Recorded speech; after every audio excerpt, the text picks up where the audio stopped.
Chez nous, et c'est une information RTL, il y a eu échange de détenus la semaine dernière. Marc Dutroux rejoint la prison d'Ytre, il quitte celle de Nivelles après y avoir passé 3 ans. Nizar Trabelsi rejoint lui donc Nivelles, il quitte Ytre. Peu de commentaires de l'administration pénitentiaire, il s'agirait d'une question d'organisation interne. Benjamin Samin, Xavier Préat.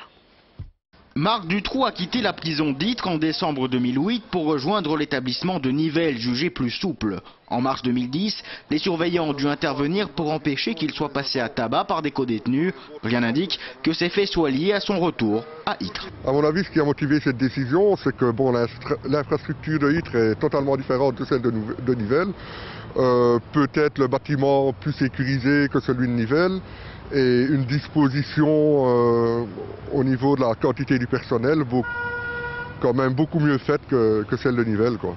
Alors que Dutroux quitte Nivelles, dans le même temps, Nizar Trabelsi, condamné à 10 ans de prison pour activité terroriste, quitte Ytre et rejoint la prison de Bruges avant d'être à nouveau conduit à la prison de Nivelles. Pour les établissements pénitentiaires, les deux détenus posent des problèmes différents. Monsieur Trabelsi, bon, il y avait un risque d'évasion, d'avoir une aide de la part d'autres détenus, tandis que dans le cas de monsieur Dutroux, monsieur Dutroux a quand même été considéré comme l'ennemi public numéro 1, même au niveau des détenus, et là c'est plus pour sa protection physique qu'autre chose.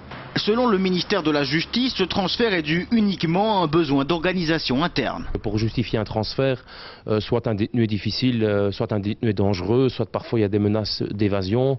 Et pour éviter tout cela, à la suite d'informations qu'ils reçoivent sans doute en collaboration avec les parquets de chaque arrondissement, ils décident de transférer telle ou telle personne. Le transfert des détenus a eu lieu de manière extrêmement discrète, une opération qui, selon le ministère de la Justice, n'est liée à aucun incident particulier.